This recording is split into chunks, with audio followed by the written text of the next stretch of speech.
Hi guys, welcome to my YouTube channel. I am Jane Ifeanyi Beatrice Ejim. Today I'm going to talk to us about Nigerian culture of excuse for everything. Fortunately, Nigerians are experts in whatever they do only when they migrate out of Nigeria to other countries. But when they are within Nigerian soil, they join the group, they join the society in bad behaviors of having negative solutions to problems in Nigeria. There are 6 negative solutions that Nigerians have to their problem. Number 1 is blame. Everybody blames everybody for the misfortune in Nigeria. Number 2, cheap, insincere talk. People have no dignity in what comes out of their mouths. Everybody have this cheap talk. The politicians, their words are not their bond. The citizens, their words are not their bonds. Number 2, forgiveness without punishment. People, when they tell you just forgive somebody, for them, that is it. People get away with crime, starting from the presidency to the least citizen. People commit crime and get away with crime, and people do not see anything wrong in not punishing people for the crime that they commit. Starting from lying to murder to stealing, people just get away with crime. So what do you expect? They're going to continue committing that crime. Number 4, begging. The police beg, the lawyer begs, brothers and sisters beg, the government begs their superiors, everybody begs everybody. People do not understand what it means to have dignity. They just think it's okay for people to beg. Why you are an adult is that you should provide for yourself. Work hard and provide money for yourself and the younger ones and the older generation, the older people. You are not meant to beg your fellow adults for money. Number 5, they have excuse for everything. Everybody blames everybody and have excuse for everything rather than solution for things. Number 6, expert in mouth running, or what Nigerian will call running your mouth. These 6 are always Nigerians' steady, ready solution to problems. In Nigeria, everybody blames everybody for everything, especially for the bad political purge, for the economic and social situation, for the stagnant diabolic culture, and also the religious misstew. The president blamed his predecessors for his lack of focus and understanding of leadership. The citizens blame the politicians for the bad things that go on in Nigeria. The Igbos blame the Yorubas blame the Igbos blame the Hausas blame the Igbos and the Yorubas. The Christians blame the Muslims blame the Christians, and the Christians blame people who are not religious. Everybody keep blaming everybody. The major tribes blame the minor tribes, the minor tribes blame the major tribes, and everybody in turn blame the colonizers who has colonized and left long time ago and had gone back to fix their own country. Something good happened to Nigeria, that the colonizers left and did not colonize their land, left their economy for them. Unlike in South Africa, when they colonized even the land. And unfortunately, when the black people went to other countries, European and American, they didn't have ownership to land. Yet they survived. Yet they excel. Yet they are experts in what they do.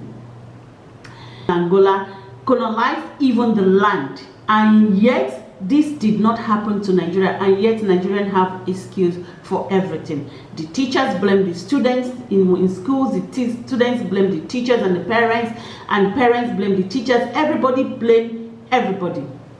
In the street, the police blames the citizens blame the police, the lawyers blame the citizens and the police blame the lawyers and the politicians, the government blames, the governor joins the police in stealing and yet in turn blames the federal government. The members that are supposed to represent the citizens in the house and speak for them goes to the house and blame the people and blame the federal government rather than seeking solutions to people's problem.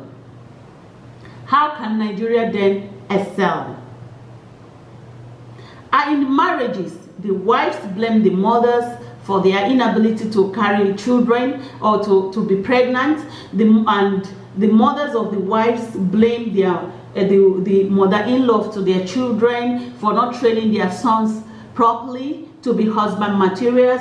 The mother-in-laws blame the women for not being enough wife materials. The sons-in-law blame the women for their inability to provide for the family, and blame the women for their promiscuity. Men are promiscuous and blame their wives for their promiscuity. The parents are not there for the children because the woman blames the man for not being there, and the woman blames the woman for not being there. Everybody points finger at the other person. It's your responsibility.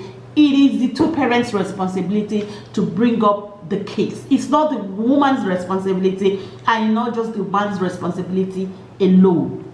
To make a good marriage is both the man and the woman's responsibility. To be promiscuous is your responsibility. It's not the woman's responsibility to make you promiscuous. If you cannot discipline yourself, do not blame the woman.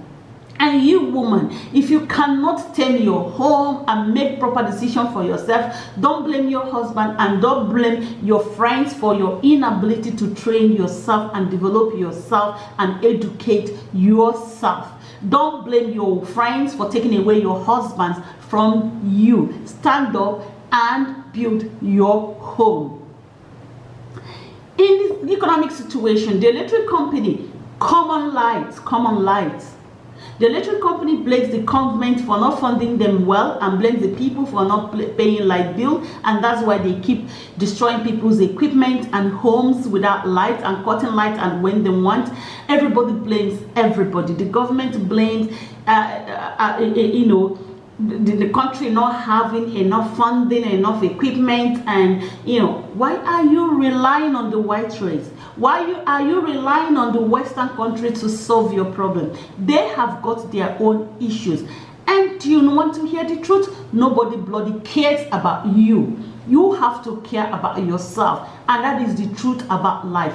Nobody cares about other people. They care about themselves and they want to solve their own problem. So Nigerians, stand up and solve your own problem. Stop waiting for the white race, the Western countries to solve your problems for you. You need to solve your own problem. Now, the government house, the Senate, and the presidential lodge is where brothers, sisters, in-laws, friends trooping on daily basis for their slice of the national cake. People go into politics to have a slice of the national cake instead of solving the problem of the people. So what does the government workers do? They use 75% of their time to entertain friends and families. They use the remaining 10% to party and and the other 10% to chase their superiors for their own share of the national cake. Then they use the 3% to juggle files and pile them up just to show or present that they are working when they are not actually working. This happens both at the local government level, at the state level, and at the federal level. This happens even at home. People just make up things and package. When they hear packaging, in Nigeria, packaging means doing the wrong thing but using smooth label to label things. That is not what it means by packaging. Now, stop having excuses for everything or a solution to your problem.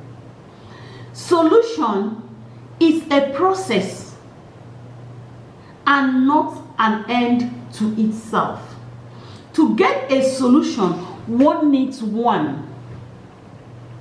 a sincere desire to change. You have to identify the problems and have a sincere desire. If I tell you that the Nigerians don't know their problem, to be honest, we run our mouth so much that everybody knows our problem. We all know our problem at this stage. Everybody in Nigeria knows Nigerian problem. But number one, you have to have sincere desire to change the problems. To change, provide solutions to the problem rather than talking and talking and talking. Number two, you have to search for different alternatives. There is no one solution to a problem. The developed countries are developed countries because they keep seeking for different ways to deal with problems and issues. If A doesn't work, then go for B. If B doesn't work, then go for C. Continuous solution is the answer to solving problems. Number 3, seeing other ways of doing things. There is no one way of doing things. You have to seek other ways of doing things. Number 4, believe in yourself and your fellow citizens' ability to provide solution. You'll be amazed at the amount of solution you will get from fellow citizens. If you sit people on their table, everybody has got an ideas. Tap ideas from people, equip those ideas, finance those ideas, exploit those ideas, put them into work. They will provide solutions to your problems. Number 5, patience. Again, solution is a process. It's not a one-day thing. This is the reason why a lot of Nigerians steal money, because they want to be millionaires overnight. You're meant to work, save, invest before you make money. You shouldn't just steal from another person's pockets or from the national cake to make money. It all takes patience to solve a problem. You will get there soon, only if you take one step at the other. Number 6, consistency. You need to be consistent. You need to take one step, then from one step to 2, 2 to 3, 3 to 4. Keep climbing, keep climbing, keep climbing. It does not matter even if you revert back and start again. That is what consistency is all about. Number 7, always seeking for solution. We should not always be ready to run mouth to blame or to seek out to tell what the problem is. We should always be ready to provide solutions for our problems. Like I said before, at this stage in Nigeria, everybody knows the problem, but how many people have solutions to the problem? And number 8, stop blaming and start acting. Pointing fingers is not a solution, but start acting. Whatever you contribute on the table can bring a solution. Number 9, finish one problem before it multiplies. Problems don't just go away, they multiply.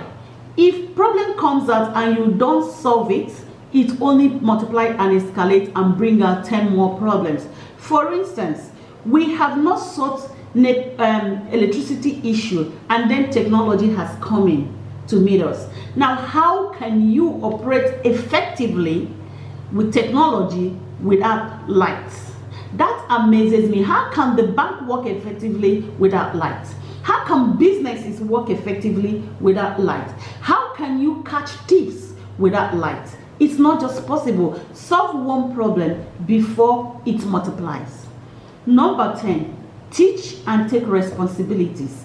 Don't be expert in mouth running only, or what we in Nigeria call running your mouth. Let's just stop running our mouth and let's start teaching our children to take responsibilities, and let us start taking responsibilities ourselves. Let the government educate themselves on what it is to take responsibilities and not to run mouths. Let the citizens teach themselves what it means to take responsibilities and to teach and take responsibilities, and not just to run their mouths. Remain blessed. I am Jane Ifani Beatrice Ejim, and don't forget to subscribe to my channel. And for now, live good, feel good.